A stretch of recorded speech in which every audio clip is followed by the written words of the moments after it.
बिस्मिल्लाहिर्रहमानिर्रहीम। अस्सलाम वालेकुम जी। आप देख रहे हैं ज़हरा अहमद किचन सीक्रेट्स और आज हम आपके किचन में बनाने जा रहे हैं बहुत ही मज़ेदार सा मेथे का पराठा। आपकी भरपूर फरमाइश पे ये वीडियो दोबारा से मैं लेके आई हूँ, डिटेल वीडियो, क्योंकि आपके बहुत से क्वेश्चंस थे जिनको मैंने क्लियर करना है इस वीडियो में। और ये पराठा आपको जो है वो सर्दी से बचाता है, उसके अलावा आपकी बॉडी में से हर किस्म की बादी और रेशा ख़त्म करता है। इसके अलावा ये बहुत टेस्टी होता है।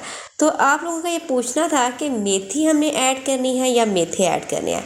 तो ये देखिए, ये मेथी है, ठीक है। मेथी इस तरह की होती है और इसके जो पत्ते हैं ना वो ज़रा बड़े बड़े गोल गोल होते हैं।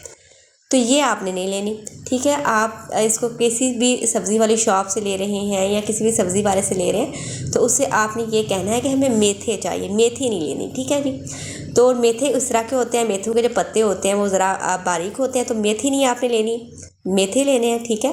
और इसकी सफाई आपने किस तरीके से करनी है मैं आपको बताती हूँ जी। इस तरह आपने एक टहनी लेनी है, उसकी जो नीचे वाले पत्ते हैं ना ये हमने इस तरीके से पत्ते अलग कर लेने हैं, ठीक है जी। सिर्फ उसकी यानी कि टहनियों से उसको बड़ी टहनी से उसको अलग कर लेना, ठीक है। जो छोटी टहनियाँ होंगी उसको, जो छोटे तने हैं उनको आपने बड़ों वाले से अलग कर लेना। और नेक्स्ट आपने क्या करना है, तकरीबन आपने अपने हाथ की लंबाई जितना आगे से फूल वाला हिस्सा उसका उतार लेना, ठीक है, इस तरीके से, ठीक है।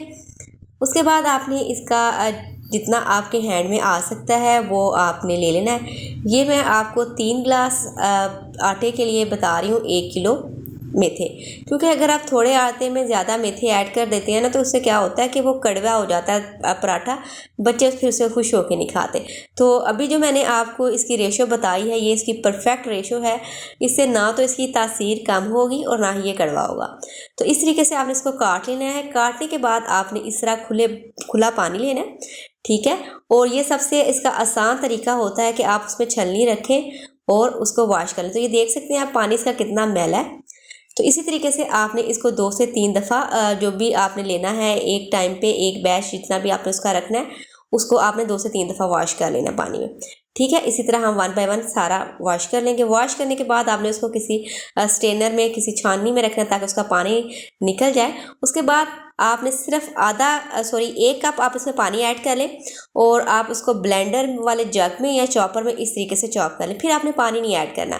अब हम दोबारा इसी में बाकी के जो पत्ते हैं हमारे, जो मेथे हैं हमारे, वो हम इसमें ऐड कर देंगे। दोबारा हमने पानी नहीं ऐड करना, क्योंकि अगर हम इसमें पानी बार बार ऐड करेंगे थोड़ा सा, यानी कि पहले जितना मैंने किया उसको मैं निकाल के फिर दोबारा से ऐड करूँगी, पानी साथ ऐड करूँगी, तो उससे क्या होगा कि हमें बहुत ज़्यादा आटा लेना पड़ जाएगा, ठीक है जी।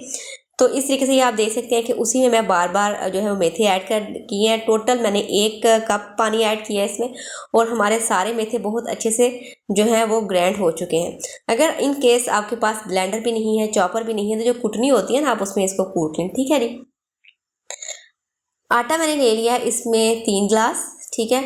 और उसमें हम ऐड कर देंगे अपना जो है वो हमने मेथे ग्राइंड किए हैं उनको ऐड कर देंगे। नमक इसमें मैंने ऐड किया है 1 टेबल स्पून, ठीक है। 3 गिलास में मैं 1 टेबल स्पून नमक ऐड कर रही हूँ।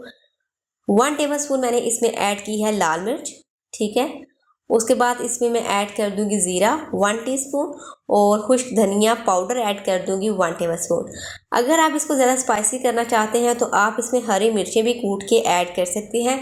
वो उस सूरत में आप ऐड करेंगे कि आपने अगर इसको फ्रीज़ नहीं करना, यानी कि आप इसको जो है वो गूंदने के बाद फ्रिज में भी रख सकते हैं 5 से 6 दिन, इवन के हफ्ते तक रखेंगे तो आपका आटा ख़राब नहीं होगा, खमीरा नहीं होगा।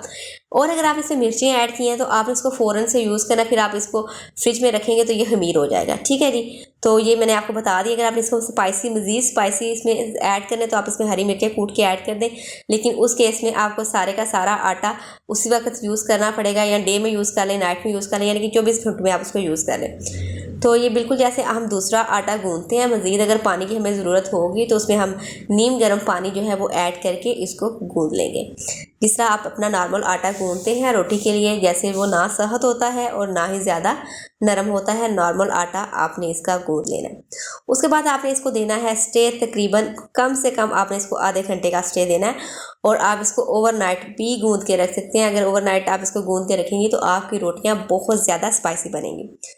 ठीक है। तो ये आपको खांसी, रेशा, ज़ुकाम से बचाता है, ठंड से बचाता है। अगर आप सुबह मॉर्निंग में ये पराठा खा लेते हैं तो आपको सारा दिन जर्सी की ज़रूरत नहीं पड़ेगी। ये यानी कि इतना आपको हीट अप करेगा और आपको सर्दी से बचाएगा।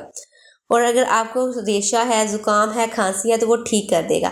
और बच्चे भी इसे बहुत खुश होकर खाते हैं। ये नहीं है कि बच्चे इसको नापसंद करते हैं, बहुत खुश होकर बच्चे इसको खाते हैं। छोटे बड़ों में इनका सबका फेवरेट होता है। जो लोग ये बनाते हैं, खाते हैं, वो इसकी अफादत भी जानते हैं और इसका टेस्ट भी जानते हैं। ठीक है जी।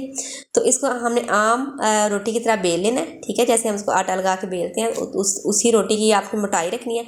ना उसको आपने ज़्यादा मोटा रखना, ना पतला रखना। जो आप नॉर्मल रोटी बनाते हैं आपने वो उस पर आपने इसको उसी तरह बेल के बना लेना है। मीडियम फ्लेम पे हमारा तवा था, मीडियम फ्लेम ही आपने रखना ताकि इसका जो है क्रिस्पी पराठा बने। जब इसकी एक साइड पक जाए तो दूसरी साइड को भी 1 मिनट के लिए पका लें। उसके बाद इस पर ऑयल लगाएं या घी लगाएं, देसी घी, जो भी आपने इस पर अप्लाई करना है वो आप तब अप्लाई करें जब इसकी दोनों साइड्स जो हैं वो थोड़ी थोड़ी पक जाए। उससे क्या होगा कि आपका जो पराठा है वो अंदर तक पक जाता है और बहुत क्रिस्पी बनता है। ठीक है, तो ये आप देख सकते हैं कितना खूबसूरत जो है इसका लुक आ चुका है। इसको आपने जो है वो चाय के साथ सर्व करें। साथ में अगर आपने अचार लेना है आपकी मर्ज़ी है, नहीं तो ज़रूरत नहीं होती। साथ में इसके आप मक्खन लगाएं, देसी घी लगाएं, इसको सर्व करें। वीडियो अच्छी लगे तो लाइक कीजिए, चैनल को सब्सक्राइब कीजिए अगर नए हैं, और फ्रेंड्स और फैमिली के साथ शेयर कीजिए। इंशाल्लाह नेक्स्ट वीडियो में हाजिर होंगे एक नई रेसिपी के साथ। तब तक रखिएगा अपना ढेर सारा ख्याल और मुझे रखिएगा दुआ में याद। अल्लाह हाफ़िज़।